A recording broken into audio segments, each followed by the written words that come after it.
Hey everybody, Dalton Mack with Seconds Count Training Solutions, and I'm out here at the range where I love to be, and I want to talk a little bit about concealed carry and why I carry the way I carry, and then give a little demonstration showing what I'm talking about. So if you concealed carry, you have a bunch of different options. You have the belly band, you have on the hip, you have behind the back, you have appendix, a bunch of different options. I personally roll with appendix carry. It makes it easier for me. I'll talk about it later about why that I choose that, but it just makes sense. Okay, so there's all kinds of different options, but that's the one I choose to go with a quality holster and a good firearm. I'm able to defend myself and my family should the need ever arise. But the big difference that separates myself from a lot of other people that I encounter is I train to the way that I carry. I do not just randomly decide to put my firearm on me that day and hope that I don't have to use it and then go about my day. I come out here and I do drills pretty often. It can only help, right? I get it. Ammo's a little bit expensive. Buy a 22, practice the fundamentals, but don't get caught in the mindset of I've grown up around firearms. You've probably seen my short video, my YouTube short about the guy that thinks he doesn't need to train. Don't be that guy. You're not going to be able to outbuy bad training. You can put all the fancy optics, the best holster and everything, but like I say, you're going to be a loot drop for somebody if you're not able to actually use your firearm to defend yourself. I had a comment recently on one of my videos somewhere where somebody had said, I've seen tons of videos where somebody who doesn't train is able to stop an attacker. First off, from those videos that you see, I watch them too. You don't know if that person trains or not. Don't pretend to. Second, people get lucky all the time. The problem is, you have to get lucky anytime somebody decides to do something bad. The bad person only has to get lucky one time. Keep that in your mind. They only have to get lucky one time. They have to understand that maybe nobody in here does train. It's probably not on their mind. Criminals aren't high thinking individuals, but they just have to get lucky that one time. Come into the gas station and you haven't trained in a month, right? You never know when that situation is going to happen. They do. You don't get to pick when a bad person is going to do a bad thing. You, as a good person, should take that seriously. I'm not saying you have to take it as seriously as I do and come out here every day and train or every week or whatever, but once a month is better than nothing. And then don't get caught coming out here doing one drill and being like, I hit center, or oh, I hit way to the left, I'm just gonna not do anything, right? If you can fit your hand over it and it's within center, call it good, but still try to get better, right? If you're aiming center and you're that far off, you need to figure a little bit out. If you're trying to hit center and you're within a palm, call it good, but still always get better. Do it again. Try with your left hand. If, let's say you have 3 rounds left, right, at the end of the day, and you're like, I don't want to, I'm just going to go blow these. Don't blow them. Do some offhand drills. Do something to get the most out of your ammunition. I understand ammo is expensive, and I understand that you're not always able to come out and do things, but make every round count. Instead of going out with your buddies and just blowing through ammo, run a few drills. Maybe if you have 100 rounds, do 75 of them toward an actual drill. Do 25 for just dicking around doing whatever you want. But to bring it back on the topic, I concealed carry. I train to the way that I like. If you carry on your hip, let me know. If you have a valid excuse, or valid reason rather, as to not appendix carry, please let me know. I'm always open to new ideas. Do I think I'll change just because somebody says appendix carry's stupid? No, but come up with things. I train to it. I'm pretty okay with it in my opinion, and it just works for me in the way I live my life. So anyway, I'm gonna go ahead and take you guys down to the range, and we're gonna talk a little bit down there, and then I'll show you a drill that I do fairly often. Okay, so no situation's perfect.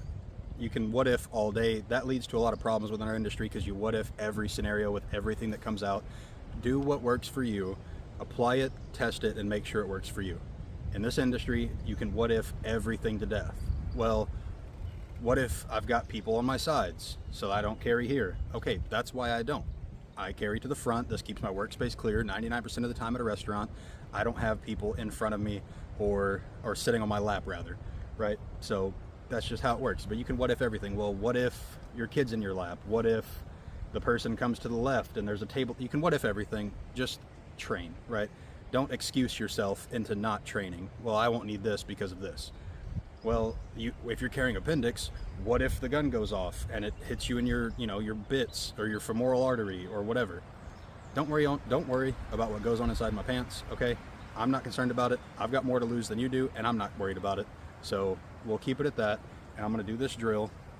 I'm painting my own scenario here, right? I carry appendix. People are to the right of me and to the left of me. And because it's all bullshit scenario, nobody's in front of me, right? I get to sit here. I get to have fun. But just practice from the seated position, because if you're in your car, it's the same thing, right? Seated position. We'll go ahead and shoot from here. So doing my thing. I'm eating my lunch. Everybody's having a good time. Haha, you're hilarious, dude.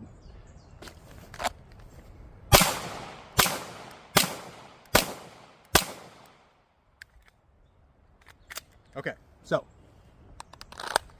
go ahead and take you down range.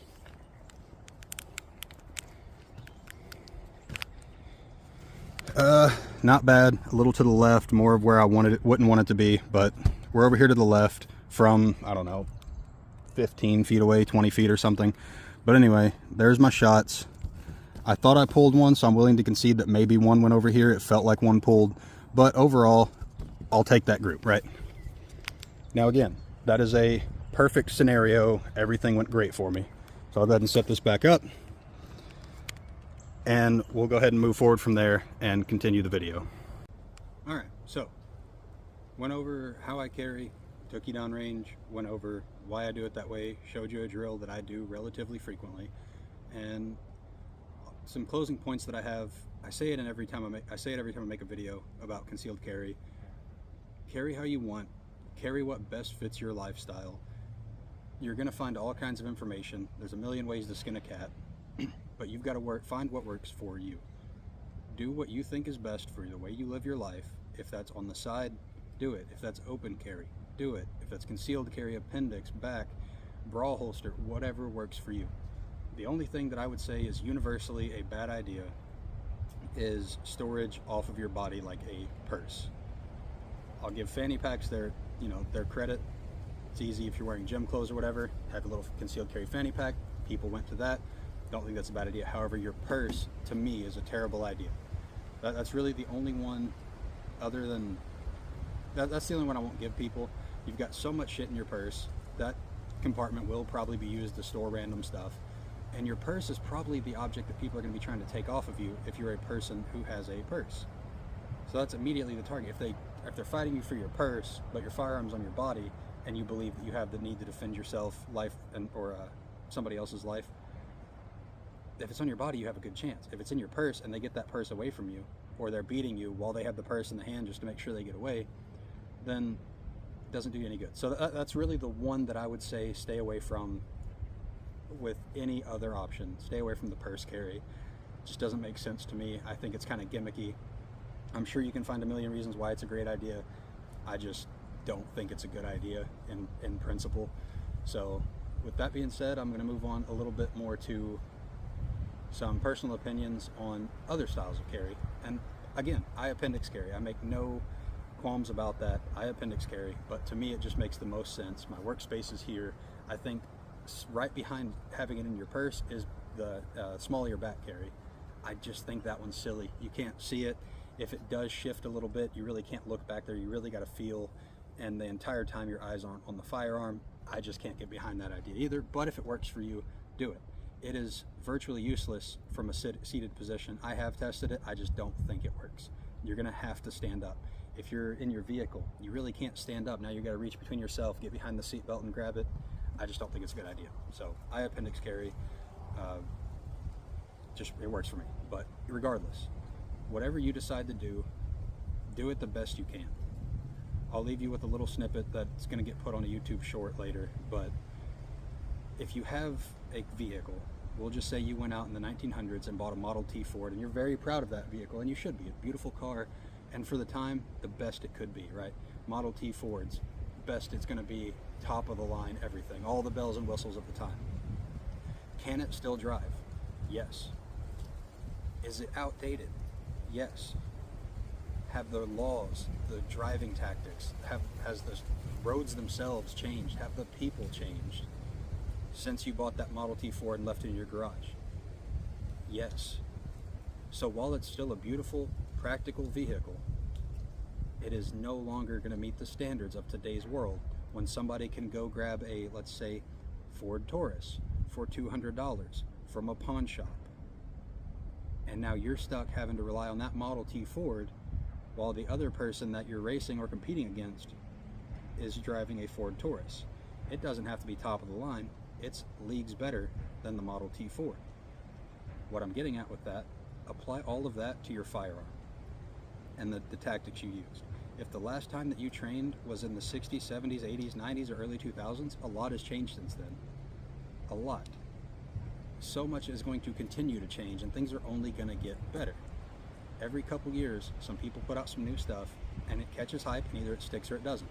That's everything. There's plenty of car brands that aren't around anymore, and some people still cling to them. Some people still think that the Gremlin was a cool car. Not really. It's just a weird little thing, and some people like it. But there are better things. So just apply that analogy with the vehicle to your firearm. I'm not going to knock the 1911 specifically. Are there better things out there? 100%, not even disputable. Yes, there are better things out than 1911. Is it still a beautiful firearm? Yes. Does it still do the job you need it to do? Yes. Am I going to take a 1911 over a Taurus firearm? Probably not. Not in a self-defense situation. I want better magazine capacity, better overall reliability, and less stuff I have to worry about going wrong. The manual safety, I won't get into a whole video about safeties, but I don't have a safety on my firearm other than the trigger safety. But just apply that. Your Model T is still beautiful. Drive it, take it out when you want to, make sure you still, get out and practice with it.